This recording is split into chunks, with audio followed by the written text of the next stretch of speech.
मंत्र शो में आप सभी का बहुत बहुत स्वागत है। मैं हूं आपके साथ जूही सक्सेना।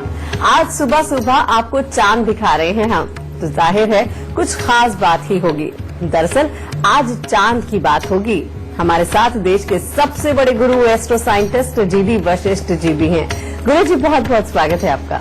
माता रानी सदा सुखी रखे, खुशियां बख्शे दाते। आज सोमवार है और आज शिव जी का भी दिन है। शिव जी का चांद से संबंध है। भोलेनाथ को श्रीधर भी कहा जाता है क्योंकि उनके शीश पर चंद्रमा सुशोभित रहते हैं। सोमवार को चंद्रदेव की आराधना का दिन भी होता है, इसीलिए आज चंद्रमा से जुड़े रहस्यों की हम बात करेंगे। चंद्रमा से जुड़े और कौन से विषय होंगे ये भी जान लेते हैं। चमकते चांद की तरह कैसे चमकेगी आपकी किस्मत? कुंडली के बुरे प्रभावों को दूर करने के लिए चंद्रमा को कैसे करें मजबूत? जीवन में आने वाले संकटों को कैसे रोकेगा चंद्रमा? क्या चंद्रमा की वजह से आपकी सफलता रुकी हुई है? आज उपाय जानेंगे। शो की शुरुआत करने से पहले अपने दर्शकों को याद दिला दें कि फेसबुक पर गुरु मंत्र पेज को आप लाइक कीजिए और गुरुदेव से सीधा अपने सवाल कीजिए। आपके सवालों का जवाब जरूर मिलेगा। साथ ही टीवी स्क्रीन पर जो ईमेल आईडी फ्लैश हो रही है उस पर आप मेल कीजिए। आपको इस शो पर कॉलर बनने का मौका मिलेगा। और अगर आप गुरुदेव से संपर्क करना चाहते हैं तो स्क्रीन पर फ्लैश हो रहे नंबर्स पर आप फोन कीजिए। इससे ज्यादा तरीके आपको और कहां मिलेंगे? गुरुदेव, सबसे पहले आपसे जानना चाहते हैं कि चंद्रमा का शिव जी से क्या संबंध होता है और उस संबंध का हमारे दर्शकों की जिंदगी पर क्या असर पड़ता है? बेटा, मैं तुम्हें आज सबको एक बात बता देता हूं कि हमारे जितने भी देवी देवता हैं वो सारे के सारे सही मायने में उनका जो स्वरूप बनाया गया वो इसीलिए बनाया गया कि किसी इंसान को सही मायने में होना कैसा चाहिए, ये समझाने के लिए हर देवी देवता का स्वरूप बना है। और पहले लोग बहुत भोले भाले होते थे, बहुत ज्यादा पढ़े लिखे और बहुत ज्यादा ज्ञानी नहीं होते थे, जिसकी वजह से ये तरीका बिल्कुल सही था इंसानों को समझाने का। लेकिन आज की डेट में पीढ़ियां ऐसी बढ़ गई हैं बेटा कि हर कोई ज्ञानवान हो गया है और हर कोई तर्क की शक्ति रखता है और हर किसी को तर्क के पीछे का जवाब चाहिए। समझ गए? तो अब अगर इंसान इतने समझदार हो ही गए हैं तो बेटा हम फिर उसी तरीके से आपको समझा देते हैं। भोलेनाथ और चंद्रमा का जो संबंध है वो बेटा एक इंसान को ये समझाने के लिए है कि आपको सही मायने में अपने जीवन में होना कैसे चाहिए। जैसे भोलेनाथ बिल्कुल सात्विक टाइप का, और उनका आप ड्रेसअप भी देख लो या ये कहें कि उनके आप पहनावा देखिए तो क्या है, बिल्कुल सिंपल पहनावा है। और गले के अंदर सांप लिपटे हुए हैं, कंठ के अंदर उनके विष बताया गया है और सर के ऊपर से बेटा वहां चंद्रमान भी विराजमान है और वहीं पर गंगा की धारा भी बहती है। बेटा ये जो स्वरूप है ये इंसान को समझाने के लिए बताया गया कि आपको सही मायने में कैसा होना चाहिए। आपकी गृहस्थी के अंदर जो भी इंसान सबसे बड़ा है उसको सही मायने में भोलेनाथ के स्वरूप के समान होना चाहिए। कैसे? कि कितनी भी व्यथाएं आए, कितनी भी तकलीफें आए घर के अंदर, उसको हमेशा धैर्य रखना चाहिए। उसको पता होता है कि कौन इंसान गलत है और कौन इंसान सही है। इसी चीज की जानकारी पूरी रखने वाला लेकिन मुंह से एकदम से मुंह फट होकर के ना बोलने वाले को ही कहा जाता है कि कंठ के अंदर उसने विष रखा हुआ है। यानी कि वो बोलना भी चाहता है लेकिन बोलना नहीं है, क्योंकि बोलने से परिवार टूट जाएंगे। समझे? जो चंद्रमा का विराजमान होना यानी कि धैर्य बनाना, सारा अच्छा और बुरा उसको सोच के चलना कि कौन से ऐसे शब्द बोले जाएंगे कि जिससे परिवार के अंदर प्रॉब्लम आ जाएगी और कौन से ऐसे शब्द बोलने चाहिए जिससे कि परिवार सारा एक हो जाए और किसी के साथ पूरा झगड़ा ना बढ़े, परिवार के अंदर सुख शांति रहे। ये बुद्धि परिवार के बड़े वाले इंसान को अगर अपनाता है वो, तो बेटा समझ लीजिए कि भोलेनाथ के स्वरूप के समान है और उसके सर पर चंद्रमा विराजमान है। और चंद्रमा सही मायने में हमारे शरीर में जो स्थान रखता है, मैं उसके बारे में बताता हूं। चंद्रमा को दिल कहा जाता है बेटा, यानी कि हमेशा धैर्य बना के रखना, बहुत ज्यादा एक्साइटेड ना होना और आवेग में आकर के कोई भी अपशब्द ना बोलना और आवेग में आकर के कोई ऐसा काम ना कर देना कि जिसके साथ में अपने घर वालों का या बाहर वालों का किसी का भी अहित हो। इसके विपरीत अपने पूरे परिवार का, कुंबे का ध्यान रखना, भोलेनाथ के स्वरूप का यानी कि चंद्रमा का जो हमारे शरीर के अंदर स्थान है बेटा, वो यही है हमारे दिल के स्थान पर, यानी कि किसी भी तरह के बुरे हालात हो जाए, चाहे कोई गलत करे या सही करे बेटा, उसको बहुत धैर्य से समझना और बाद में बहुत धैर्य से समझाना। और अगर कोई सही कर रहा है तो उसको भी इस तरीके से लेकर के चलना कि वो और अच्छा करे और बाकियों के लिए अच्छा हो। और जो कोई बुरा कर रहा है वो इस तरह से प्यार से समझाना कि बड़े आराम से ही, बिना लड़ाई झगड़े के, घर के अंदर कलेश किए बिना ही वो जिंदगी के अंदर सही रास्ते पे। और नरम दिली इतनी कि आपके पास में जो भी फरियाद लेकर के आया, जो भी झुक के आया, उसकी मदद करना। जैसे भोलेनाथ, उन्होंने भोलेपन में ही भस्मासुर ने अगर थोड़ी तपस्या करी तो उसको भी वरदान दे दिया कि तू जिस पर हाथ रखेगा वो भस्म हो जाएगा, और बाद में भोलेनाथ के पीछे ही वो भस्मासुर पड़ा। बेटा, इस तरह का भोलापन रखना यही सही मायने में जिंदगी के अंदर पूरी समृद्धि का कारक भी बनता है। और आप देखिए कि जो लोग बहुत ज्यादा चालाकियां करते हैं, तेजियां करते हैं, उनको जिंदगी के अंदर बहुत दुख सहने को मिलते हैं। जो जरा जरा सी बात के ऊपर शक करके चलते हैं वो अपने ही पारिवारिक सुख को खराब करते हैं। जो इंसान बाहर वालों के साथ धोखाधड़ी करते हैं बेटा, उनका काम थोड़ी देर के लिए होता, बाद में फिर गिर जाता है। लेकिन जो भोला इंसान होता है वो क्या करता है, वो सुबह अपने काम पे निकलता है, काम करके सहजता से शाम को आता है, आकर के अपने परिवार के साथ थोड़ा वक्त बिताता है और उनके सुख दुख पूछता है और शाम को ही सलाह दे देता है कि बेटा इसको ऐसे कर दो, इसको ऐसे कर दो। अगर जेब में पैसे भी नहीं है और परिवार को जरूरत है, वो परिवार को बिना कुछ कहे, उनके सामने ज्यादा एग्रेशन दिखाए बिना बेटा वो चुपचाप जाएगा और जाकर के पैसे का भी जुगाड़ करके लेके आएगा और घर वालों की पूर्ति करेगा। बेटा, चंद्रमा का काम है सहजता, कोमलता, परिवार को एक रखना और धीरे धीरे अपना काम करते हुए अपनी प्रॉपर्टी बनाना, पैसे को जमा करना और जरूरत के वक्त में खर्च करना। गुरुजी, कुंडली में चंद्रमा का क्या महत्व होता है और ये हमारी जिंदगी पे किस तरह से असर डालता है? बेटा, जो हम राशि देखते हैं ना, वो राशि यही होती है कि चंद्रमा जिस घर में जाकर के बैठ जाए, समझे, तो समझ लीजिए जिस घर में बैठ के, जिस राशि के अंदर बैठ के, वही गुण चंद्रमा ले लेते हैं। ठीक है, और इसी से राशि देखी जाती है, इसी से लोगों का अलग अलग स्वभाव बनता है, क्योंकि हर किसी की लगभग अलग अलग राशि होती है। ठीक है, फिर उसके बाद में जब हमारी शादी होती है, शादीशुदा जीवन को अगर देखना है तो चंद्रमा की कुंडली देखी जाती है, यानी कि चंद्रमा जिस घर में, जिस राशि के अंदर बैठा हुआ होता है, उसी को सबसे ऊपर ला करके एक तरह का लगन बना दिया जाता है और वहां पर जो गृहस्थी के हालात लिखे हुए हों बेटा, वही हमारे जीवन के अंदर घटित होता है। इसलिए बेटा, चंद्रमा का तो बहुत बड़ा महत्व है हमारे जीवन में भी, हमारी जन्म कुंडली के अंदर। अब इसी के अंदर अगर चंद्रमा सात्विक घर के अंदर, मान लो जन्म कुंडली के दूसरे घर के अंदर बैठ गए, चौथे घर के अंदर बैठ गए, तो वही इंसान बहुत धैर्य से सोच समझ के अपनी लिखाई पढ़ाई, अपने ज्ञान को पूरा करके जिंदगी के अंदर कमाई बहुत अच्छा करता है और वाहन के सुख भी पाता है और जायदाद भी बनाता है। भले ही थोड़ी धीरे धीरे बनाए लेकिन अच्छा करता है। वही चंद्रमा अगर छठे घर से आठवें घर के साथ में संबंध कर जाए तो बेटा, घर के अंदर रिश्वतों के पैसे आते हैं, क्योंकि छठा घर बुध का, यानी कि आदमी नौकरी पे भी हो तब भी उसे बिजनेसमैन बना देता है, आदमी किसी के साथ धंधा कर रहा हो तो तब भी बेईमानी सिखा देता है, क्योंकि यहाँ पर बुध यानी कि बिजनेस उसके दिमाग के अंदर पैदाइशी रूप से होता है और जिसके चलते उसके कैसे बचाना है पैसा, कैसे कहीं से निकालना है, ये पैदाइशी समझ उसके अंदर होती है बेटा। इसीलिए रिश्वत का पैसा भी आता है या फिर बिजनेस के अंदर भी युक्ति द्वारा वो कुछ ज्यादा तेज यानी कि चालाकी करके वो पैसा कमाता है।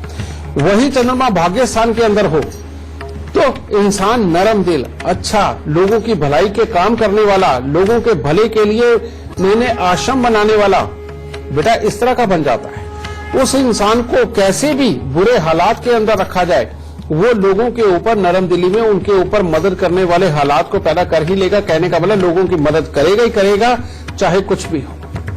9वें घर का चंद्रमा इस तरह का अच्छा कर देता है। 10वें घर का चंद्रमा इंसान को अच्छा तो जरूर बनाता है, लेकिन मां और बेटे की लड़ाई करवा देता है, और वो लड़ाई भी रहती है। और आदमी कितना भी पैसा कमा ले, कितना भी काम हो, उसको सेटिस्फेक्शन बिल्कुल नहीं मिलती बेटा।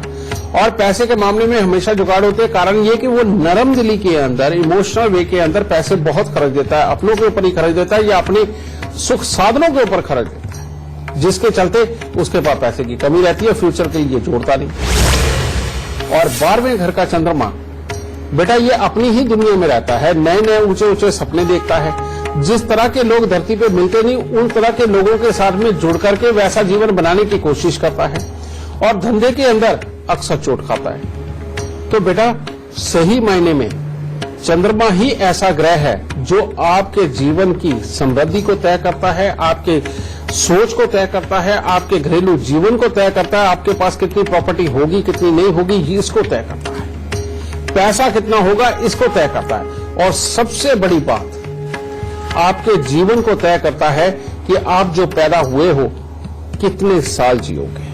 आपकी यानी कि उम्र का जो आखिरी हिस्सा है, उसकी उम्र का कितनी उम्र आपने जीनी है, ये भी तय चंद्रमा ही सिर्फ करते हैं। और बेटा इसको अच्छा रखना ही जीवन के अंदर हर सुख शांति को प्राप्ति करवाता है और हर सुख की प्राप्ति करवाता है। इसीलिए चंद्रमा को अच्छा रखना बहुत जरूरी है। गुरुजी ऐसे कौन से लक्षण होते हैं जिनसे हम पहचान सके कि चंद्रमा हमारी जिंदगी पर अच्छा प्रभाव डाल रहा है या बुरा प्रभाव? बेटा अगर घर में हमारी माँ राज कर रही है और गुस्से में रहे, चाहे सहजता में रहे, लेकिन उसको कोई दुख नहीं है और सारे लोग उसका अगर कहना मानते हैं, नॉर्मल गृहस्थी चल रही है, रुपए पैसे की कोई ज्यादा कमी नहीं आ रही, समझ गए, और घर का खर्चा बड़ा स्मूथली चल रहा है और अपने ही घर में रह रहे हो, तो समझ लो चंद्रमा बहुत अच्छे हैं। और अगर चंद्रमा अच्छे हैं तो बेटा जीवन के अंदर ठीक है, जितनी मेहनत हर किसी को करनी पड़ती है, इतनी मेहनत करने के बाद आपको जीवन में कामयाबी जरूर मिलेगी, चाहे कुछ भी हो। और वाहन का सुख भी मिलेगा, घर का सुख भी मिलेगा, गृहस्थी का सुख भी मिलेगा। लेकिन जिनकी मां को उनके बचपन से ही बहुत ज्यादा दुख स्टार्ट हो जाए, उनके पिता की तरफ से दिए हुए या दुनियादारी के दिए हुए या पैसे की कमी की वजह से दिए हुए या शारीरिक रूप से परमात्मा ने ही उसको कोई खराबी दे दी, तो समझ लीजिए जन्म कुंडली के अंदर चंद्रमा खराब है। और अगर घर के अंदर बहुत ज्यादा सीलन आने लग गई, बार बार पानी दीवारों के ऊपर आ जाता है, कहीं से भी पानी लीक होकर आ जाता है, तो समझ लो चंद्रमा बहुत खराब है। बेटा चंद्रमा जो खराब होता है ये जिंदगी के अंदर रुपया पैसा, मन की शांति, घर के अंदर की सुख शांति, रुपया पैसा, प्रॉपर्टी, इन सब के लिए खराबी के योग देता है। ऐसे इंसान के पास अगर 1000 करोड़ की प्रॉपर्टी भी हो ना बेटा, तो वो भी बैंकों के अंदर गिरवी रखी हुई होती है या उसके लिए कोई ना कोई पंगा ही पड़ा हुआ होता है। जिन दिनों में घर में सीलन आ जाए बेटा, उन दिनों के अंदर भूल के भी प्रॉपर्टी परचेज मत करो, वरना अगर आपने प्रॉपर्टी परचेज कर ली, या तो आपकी प्रॉपर्टी फंस जाएगी या पैसे फंस जाएंगे या कोई ना कोई उसकी लिखित के अंदर ही कोई ना कोई ऐसी कमी रह जाएगी जो बाद में आपको तकलीफ देगा। गुरुदेव से चर्चा हम यूं ही जारी रखेंगे, लेकिन इस वक्त हमारे साथ इलाहाबाद से आशुतोष तिवारी जी जुड़ गए हैं। बहुत बहुत स्वागत है आपका। सबसे पहले आप गुरुदेव को अपनी जन्म की तिथि, जन्म का समय और जन्म का स्थान बताइए। प्रणाम प्रभु जी, मेरा नाम आशुतोष तिवारी है। मेरा जन्म स्थान जौनपुर जिला उत्तर प्रदेश और जन्म तिथि 11 जुलाई 1988 है और जन्म समय दोपहर में 2:37। जी आशुतोष जी, आप सवाल कर सकते हैं। मेरी उम्र 28 वर्ष हो चुकी है। मैं अपना जीवन का रास्ता निर्धारित नहीं कर पा रहा हूँ, मुझे किस क्षेत्र में जाना चाहिए, मेरी आजीविका का स्रोत क्या होगा। बेटा तुम्हारी कुंडली के अंदर जो मैं योग देख रहा हूँ, सूर्य देव की दृष्टि शनि के ऊपर और बुध अस्त है। ये जो बुध है बेटा, सही मायने में अब ये बिजनेस तो तुम्हें करने नहीं देंगे, लेकिन अगर तुम किसी भी तरह के प्रोफेशनल बनते हो, किसी को भी एडवाइस देने वाले बनते हो, समझिए किसी भी तरह के टीचिंग कोचिंग सेंटर चलाते हो, भले ही तुम एस्ट्रोलॉजी भी करते हो या मैनेजमेंट को संभालते हो, बेटा इस तरह के हर कार्य के अंदर तुम्हारे लिए बहुत ही उत्तम हालात है। मंगल बहुत प्रबल है जो तुम्हारे दिमाग को तेज करते हैं, लेकिन बुध खराब होने की वजह से बिजनेस खराब। लेकिन जिंदगी के अंदर जितनी देर तक तुम्हारे घर पे कुत्ता रहेगा तुम जिंदगी के अंदर बहुत कामयाब रहोगे, और घर पे अगर कुत्ता नहीं रहा तो जिंदगी के अंदर बार बार फ्लक्चुएशन, कभी ऊपर कभी नीचे, झूले की तरह झूलते रहोगे, स्टेबल नहीं हो पाओगे। तीसरा बेटा, तुम अगर अपने उतरे हुए कपड़े कितने भी दान दोगे या बहुत ज्यादा पूजा पाठ में जाओगे तब तुम्हारे लिए खराबी के हालात होंगे। नॉर्मल पूजा पाठ करते हो तुम्हारे लिए बहुत उत्तम रहेगा, और अपने उतरे हुए कपड़े कभी भी तुमने दान में नहीं देने, इस चीज का खास ध्यान रखना। और साल में एक बार कांच के मर्तमान में गुड़ भर करके कांच का ही ढक्कन लगा के उसे वीरान जमीन के अंदर जरूर दबाना है, वरना तुम्हारी गृहस्थी के लिए भी हालात बहुत ज्यादा अच्छे नहीं रहेंगे। मात्र एक ही उपाय, और जो मैंने कहा है वो काम कर लो बेटा, परमात्मा की दया से तुम्हारी जिंदगी हर तरह से उत्तम जाएगी। खुश रहना। अगर आप भी हमारे शो से जुड़ना चाहते हैं, गुरुजी से अपनी परेशानियों का समाधान पाना चाहते हैं, तो तरीका बहुत ही आसान है। बस आप अपना फोन उठाइए और अपनी टीवी स्क्रीन पर चल रहे नंबर्स पर तुरंत कॉल कीजिए, या आप अपनी परेशानी हमें मेल भी कर सकते हैं। बस आप अपनी डिटेल्स के साथ अपनी परेशानी हमें लिख भेजिए। gurumantra@itvnetwork.com पर आप मेल कीजिए।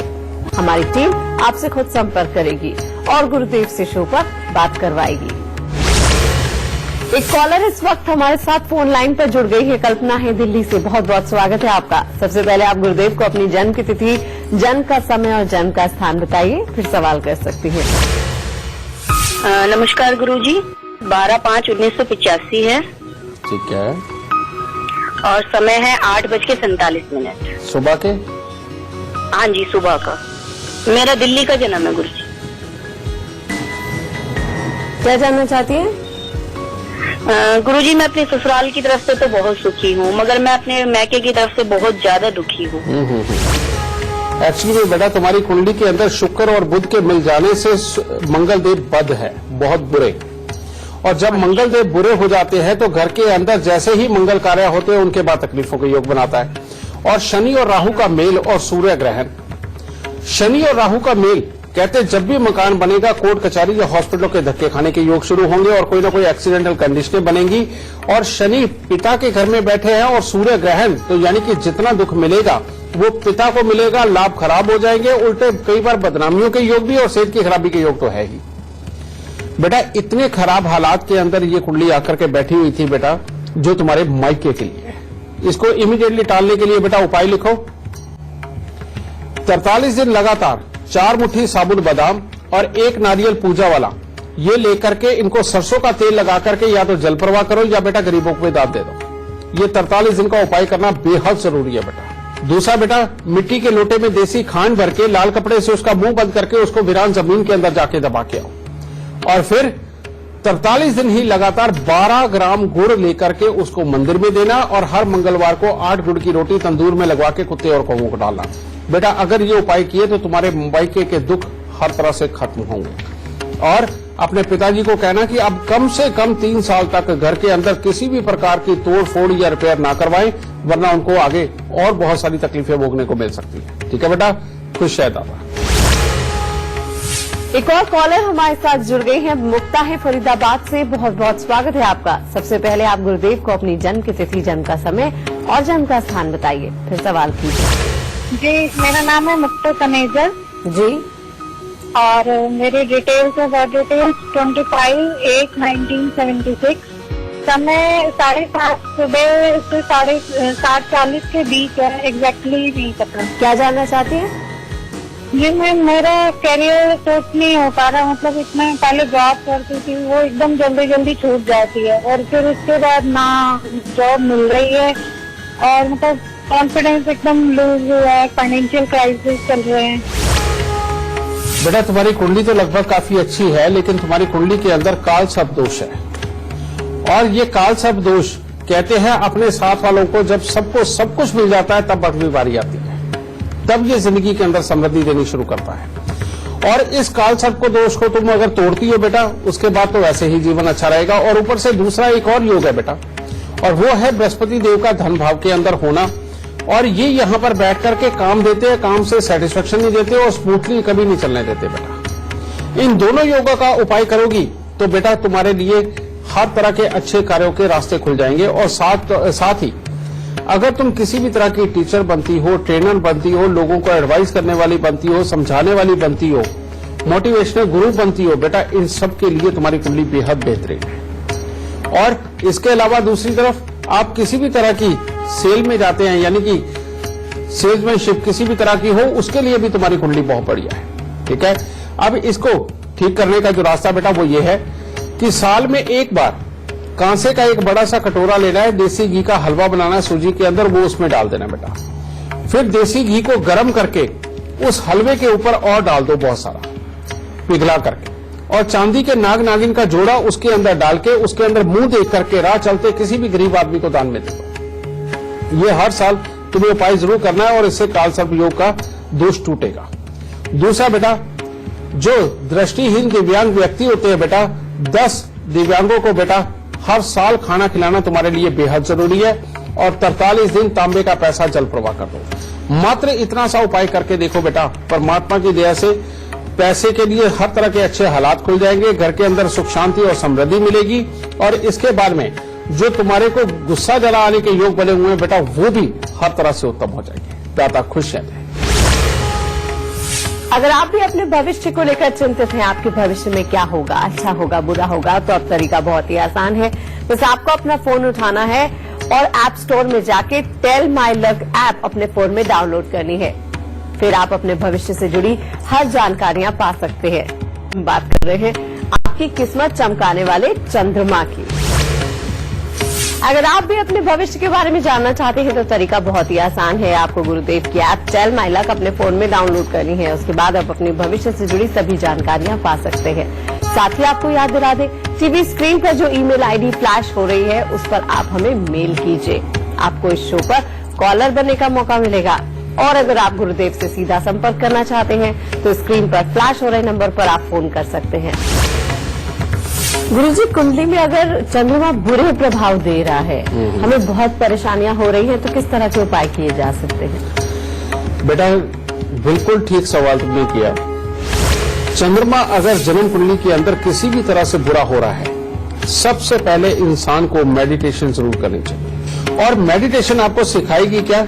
मेडिटेशन आपको एक तरह का धैर्य रखना सिखाएगी। और जिस भी इंसान के अंदर कोई भी कैसी भी सिचुएशन आए, उसको संभालने की ताकत जिसके अंदर आ जाती है, उस वक्त वो धैर्य कर जाता है और गुस्सा अपने अंदर नहीं लाता, उसका चंद्रमा अपने आप अच्छा होने लग जाता है। दूसरी बात बेटा, कोई कैसी भी कड़वी बात कह दे, बुरी से बुरी बात कह दे, उस वक्त अपना धैर्य नहीं खोना। उल्टा राम का नाम लो, कुछ और चीज याद करो और अपने धैर्य को बनाए रखो। और तीसरा बेटा, जो भी इंसान सुबह उठते ही सबसे पहले अपनी मां के पांव हाथ लगा करके उसका आशीर्वाद देता है, जो मां के गुस्से के सामने भी कोई जवाब ना देकर के उसके सामने हमेशा आंख नीची करता है और प्यार से उसके गले लगता है, बेटा उस इंसान का चंद्रमा कभी खराब हो ही नहीं सकता। और तीसरा बेटा, मां के अलावा भी अपने जो भी बड़े बुजुर्ग हैं उन सब के पांव हाथ लगाना और पूरी तरह से झुक के लगाना, पांव के ऊपर हाथ लगाकर माथे पे लगाना बेटा चंद्रमा को बहुत अच्छा करता है। क्योंकि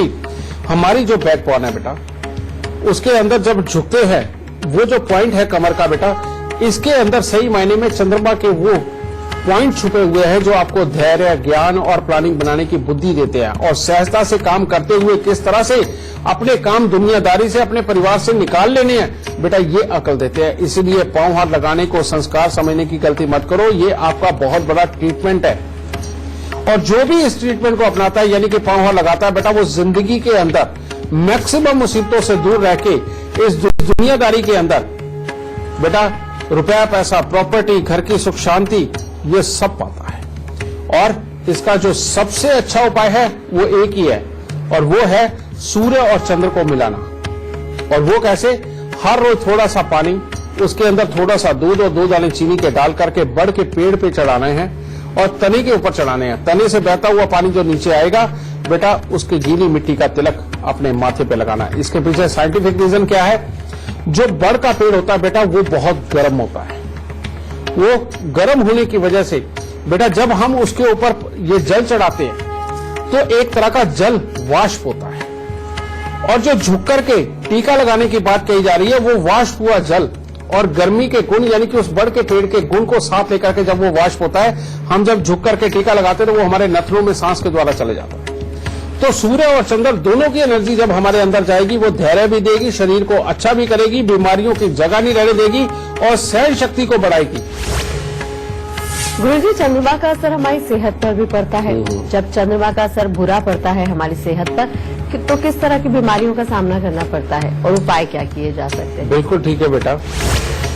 चंद्रमा जब भी बेटा जन्म कुंडली के अंदर खराब होते हैं, सबसे पहले इंसान को एक ही समय के अंदर 2-2, 3-3 प्लानिंग करने की आदत पड़ती है और गहराई से किसी भी चीज के बारे में छानबीन ना करना और ऊपरी तौर पे अपनी सोच बना करके रखना, पहले तो यही सबसे बड़ी बीमारी देते हैं। और दूसरा, जागते हुए सपने देखना, यानी कि जो पूरे नहीं हो सकते उन सपनों को देखना, ये भी एक तरह की बीमारी ही है। और तीसरा बेटा, अपनी राइट आई के अंदर कोई ना कोई नजर की कमजोरी देते हैं, कोई चोट भी लगवा सकते हैं, किसी न किसी तरह के खराब हालात ये आंख के प्रति भी पैदा करते हैं।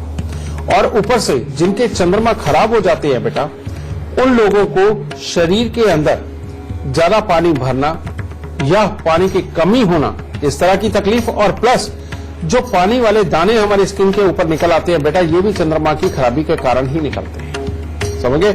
ऐसे लोगों को अगर शुगर हो जाए, डायबिटिक हो जाए, तो बेटा उनके यहाँ एक प्रॉब्लम होती है, जिनके चंद्रमा खराब हो कि उनके पानी वाले दाने बहुत होते हैं और वो ठीक नहीं हो पाते, जिन लोगों की शुगर बढ़ जाती है। ये भी सिम्टम बेटा ये चंद्रमा की खराबी के ही सिम्टम्स हैं। ऊपर से बेटा जिनका चंद्रमा खराब होता है वो कभी भी किसी भी चीज के ऊपर ज्यादा देर के लिए कंसंट्रेट नहीं कर सकते। उनके शरीर के अंदर आलस इस तरह का डिफरेंट टाइप का होता है कि घर पे अगर बिस्तर पे उठ गए तो उठ करके नहाने को दिल नहीं करता, काम पे जाने को दिल नहीं करता, लेकिन चले गए तो पूरा करके आएंगे, ये भी बात है। तो बेटा ये दोनों तरफ की मानसिकता को बना करके जो रखता है, ये बड़ी बीमारी एक तरह की चंद्रमा देता है। और इस चंद्रमा को अच्छा करना बेहद जरूरी है। और इस चंद्रमा को अच्छे करने के लिए बेटा घर के अंदर आप जितना ज्यादा चांदी, चावल और गंगा जल रखेंगे, और खास तौर पे गंगा जल अगर चांदी के बर्तन के अंदर डाल के रखेंगे और उसके ऊपर चांदी का ढक्कन बिल्कुल लूज रखेंगे, ताकि वो जल जब गर्मी से वाष्प हो तो आपके नथनों के अंदर जाए, आपके घर के परिवार के बाकी लोगों के भी नथनों के अंदर वो जाए, ताकि चंद्रमा की एक तरह की पूर्ति हो सके। जैसे कि कोई भी कैल्शियम मिनरल हमारे शरीर के अंदर जब कम होता है तो बेटा हम उसकी टैबलेट लेते हैं ना बाहर से खाने के लिए, तो सेम यही प्रोसेस है बेटा। चंद्रमा जब अपनी जन्म कुंडली के अंदर कमजोर हो तो चावल की स्मेल हो, चांदी की स्मेल हो, गंगा जल की स्मेल हो, बेटा ये उस कमी को पूरा करके आपको धैर्य देती है, प्लानिंग की बुद्धि देती है, शरीर के अंदर चंद्रमा से संबंधित जो बीमारियां उनको ठीक करने के लिए मदद करती है। और अगर किसी की आंख के अंदर यानी कि राइट आई के अंदर कोई तकलीफ है तो ऐसे में बेटा अगर चावल, चांदी और गंगा जल घर में रखते हो तो ये बीमारी के अंदर बहुत जल्दी आपको रिलीफ मिलेगा। गुरुजी, अब आपसे जानना चाहते हैं कि चंद्र ग्रहण किस तरह से हमारी जिंदगी पर प्रभाव डालता है और क्या सावधानियां हमको जरूर बरतनी चाहिए?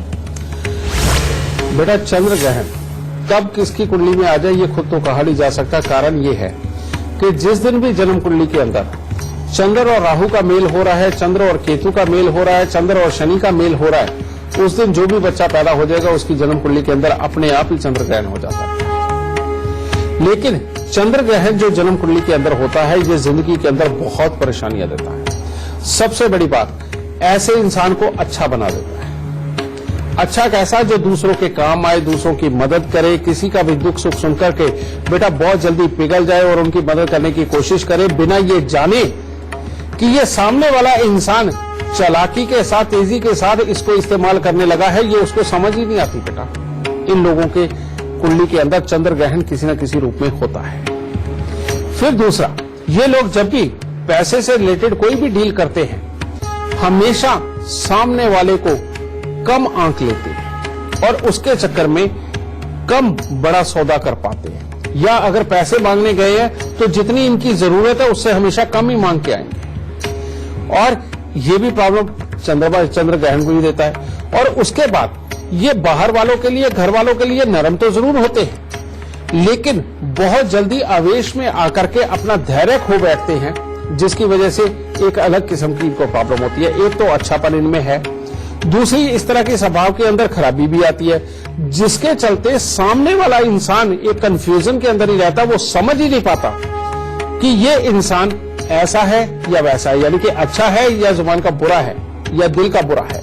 इसका नुकसान सारे का सारा चंद्रमा ग्रहण वाले को होता है, जिसके चलते वो जिंदगी के अंदर अगर कुछ सुख पाता भी है तो हालात ऐसे होते हैं जैसे बकरी दूध तो देगी मीन में डाल, यानी कि उसके सुख संपूर्ण रूप से नहीं होते, अधूरे होते हैं। समझे, ये चंद्र ग्रहण होता है। और जब ये चीज होती है तो प्रॉपर्टी, पैसे, वाहन के सुख खराब होते हैं। जो भी नया वाहन खरीदा जाता है आए दिन कहीं टकरा जाएगा, कहीं से कोई खरोच लग जाएगी, कोई ना कोई मुसीबत बनी रहेगी। और इंसान दुनिया का अच्छा भी करता चला जाता है, लेकिन दुनिया उसके साथ पूरा अच्छा कभी नहीं करती। बेटा, ये चंद्र ग्रहण होता है। और जिन लोगों के भी जन्म कुंडली के अंदर चंद्र ग्रहण हो, उन लोगों को चंद्र ग्रहण का उपाय जरूर करके चलना चाहिए। अगर ये चंद्र ग्रहण का उपाय नहीं करा तो जिंदगी आराम से कभी भी नहीं चल सकती, और जिस घर के अंदर बैठे हैं उस घर से संबंधित जो भी दुख होंगे वो उस इंसान को जरूर मिलेंगे। और चंद्र ग्रहण का उपाय क्या है? जिस दिन चंद्र ग्रहण हो, हमेशा रात्रि में ही आता है बेटा, तो उस दिन ये कम से कम 4 नारियल पूजा वाले ले लें, 400 ग्राम साबुत बादाम ले लें, 400 ग्राम काले तिल, 400 ग्राम सफेद तिल ले लें, और साथ ही 40 सिगरेट प्लेन ले जिसके अंदर फिल्टर नहीं लगा होता, यानी कि सिर्फ वो सफेद वाला हिस्सा होता है, पीले वाला हिस्सा जिसके नहीं लगा होता, सफेद वाली ये 40 सिगरेट ले ले, और सरसों का तेल बेटा इन सब के अंदर मिक्स कर देना है और इन सबको आपस में मिला लेना है। और चंद्र ग्रहण मान लो रात्रि को 2 से लेकर के सुबह 4 बजे के बीच में आता है, तो इसके बिल्कुल मध्य में यानी कि रात्रि को 3 बजे जाके ये सामान को 7 बार अपने सर से घुमा करके उसको जल प्रवाह करना है। बेटा, ये चंद्रमा का उपाय है। ये हर चंद्र ग्रहण पे अगर आप करते रहेंगे तो चंद्र ग्रहण जो जन्म कुंडली के अंदर कैसा भी हो उससे आपको निजात मिलेगी। घर में सुख शांति, रुपया पैसा, प्रॉपर्टी, आपका कामकाज, आपकी आंखें, सब कुछ उत्तम रहेगी। और अगर चंद्र ग्रहण का असर आंखों पे आ जाए और आंखें बेमतलब कमजोर होने लगे, उनका कॉर्निया कमजोर होने लगे, नजर घटने लगे, आए दिन उसके अंदर तकलीफ रहने लगे, तो इसका सबसे उत्तम उपाय 43 दिन लगातार सादा पानी ना पिए। सादा पानी यानी कि सुबह में जो ब्रश का कुल्ला भी करना है बेटा, वो भी सादे पानी से नहीं होना चाहिए। इसके अंदर नमक, चीनी, ग्लूकोज, स्क्वैश कुछ भी डाल सकते हैं। और अगर कहीं बाहर जाते हैं, अगर मान लो ये चीजें नहीं डाल सकते तो आप सोडा ही लेकर के पी लीजिए, समझे। लेकिन ये 43 दिन के अंदर एक घूंट भी सादे पानी का अपने मुंह के अंदर नहीं लेके जाना। गुरुदेव, पूर्णिमा और अमावस्या भी चांद के ही कारण होती है। बिल्कुल बेटा। तो उस दिन अगर हम कोई अच्छे उपाय करते हैं तो क्या चंद्रमा के प्रभाव को अपने जीवन से मिटा सकते हैं हमारे दर्शक? बेटा देख, अमावस को तो किसी तरह का कोई उपाय करने की जरूरत नहीं होती। अमावस खास तौर पे बुरी शक्तियों को जागृत करने के लिए होती है, या फिर अपना सात्विक रहो, बस इतने में ही ठीक है। लेकिन पूर्णिमा को बहुत खास उपाय किया जा सकता है। जिन लोगों को वाहन का सुख चाहिए, जिन लोगों को प्रॉपर्टी का सुख चाहिए, जिन लोगों के चंद्रमा खराब है और घर पे माँ बीमार रहती है या दुखी रहती है और इंसान स्वयं भी रुपए पैसे का सिर्फ जुगाड़ ही करता रहता है और जिंदगी के अंदर खुशहाली नहीं आ पाती, उन लोगों को पूर्णिमा के अंदर एक वाकई में बहुत ही रामबाण उपाय मिल सकता है, जो धीरे धीरे करके अपने चंद्रमा को बहुत अच्छा करके जिंदगी के अंदर सुख प्राप्त कर सकते हैं। और वो क्या है? 14 की रात्रि को, यानी कि पूर्णिमा से एक दिन पहले की रात्रि जो है, उसके अंदर खीर बनाए। और खीर बना करके बेटा जो ऐसा बर्तन ले जिसका मुंह बिल्कुल चौड़ा खुला हुआ हो, समझ गए, जैसे आप कह सकते हो कि एक थाली ले ले जिसके किनारे बहुत ऊंचे हो, समझे, ऐसा कोई भी बर्तन बेटा, वो खीर को बहुत अच्छी बनाओ। और बीच में बेटा आप इलायची दाना भी डाल सकते हो, ड्राई फ्रूट भी डाल सकते हो, समझे, और किशमिश डालो तो और भी उत्तम है उसके अंदर। ये बना करके बेटा उसको रात्रि को, 14 की रात्रि को बेटा उसको आप बाहर चांदनी में रख दो, ऊपर से जाली के साथ ढक के। जाली से इसलिए क्योंकि चंद्रमा की रोशनी पूरी खीर के अंदर जानी चाहिए। ऐसी जगह रखे कि पूरी रात्रि में पश्चिम से जब वो की तरफ में चंद्रमा जाए उस वक्त में वो पूरी रोशनी उसके ऊपर डलती रहे। ऐसे स्थान पे रख के सोना है। और सुबह उठ करके, सुबह सवेरे पूर्णिमा के दिन बेटा उठ करके आप सबसे पहले फ्रेश होकर के, ब्रश करके बेटा उस खीर का सेवन जरूर थोड़ा सा करना है। या नहा धो करके सबसे पहले उसमें से कुछ हिस्सा निकाल करके पहले मंदिर में दे दे और वापस आए तो आप नाश्ते से पहले उस खीर का ही सेवन करें। उस खीर के अंदर चंद्रमा के गुण पूरे अच्छे हालात के अंदर विद्यमान होंगे और वो खीर खाने से बेटा आंखों की दिक्कतें वो चले जाती है, दिमाग के अंदर सहजता आती है और ज्ञान और प्लान दोनों अपने दिमाग के अंदर अपने आप आते चले जाते हैं और इंसान समृद्धियों को पाने लगता है। प्लान बना करके कहां से क्या काम निकालना है उसको ये युक्ति आने लगती है और बुरेपन खत्म होने लगते हैं। आपको याद दिला दें, टीवी स्क्रीन पर जो ईमेल आईडी फ्लैश हो रही है gurumantra@itvnetwork.com, उस पर आप हमें मेल कीजिए। आपको इस शो पर कॉलर बनने का मौका मिलेगा। साथ ही अगर आप गुरुदेव से संपर्क करना चाहते हैं तो स्क्रीन पर फ्लैश हो रहे नंबर पर आप फोन कीजिए। गुरु जी से चर्चा हम आगे भी जारी रखेंगे, लेकिन इस वक्त भोपाल से हमारे साथ अल्पना जी जुड़ गई हैं। बहुत बहुत स्वागत है आपका। सबसे पहले आप गुरुदेव को अपनी जन्म की तिथि, जन्म का समय और जन्म का स्थान बताइए। मेरी जन्म तिथि 26 नवंबर 1970 है। समय है 2:05 और मेरा जन्म स्थान है आजमगढ़। अल्पना जी, आप क्या जानना चाहती हैं? मैं अपना खुद का कॉलेज मैं अभी खोल रही हूँ, ओपन कर रही हूँ। क्या हमारा कॉलेज अच्छा चलेगा? हम क्या कर सकते हैं इसके लिए? बेटा, जन्म कुंडली के अंदर सूर्य और बृहस्पति का मेल, यानी कि दो शेर इकट्ठे, और मंगल भी डेली इनकम की जगह पर बैठे हुए, बेटा तुम्हारा कॉलेज जरूर चलेगा और बहुत अच्छा चलेगा। लेकिन तुम्हारी कुंडली के अंदर राहु देव लाभ स्थान के अंदर विद्यमान, जो अपने टैलेंट के अकॉर्डिंग पूरा लाभ नहीं आने देते, दादा के सुख को खराब करते हैं और बार बार पैसे को खराब करने का काम करते हैं।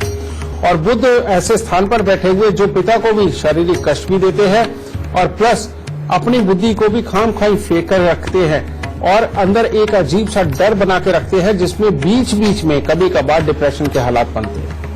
बेटा, ये दो योगों को ठीक कर लो और जो तुमने काम सोचा बिल्कुल अच्छा सोचा और ये बहुत अच्छा जाएगा।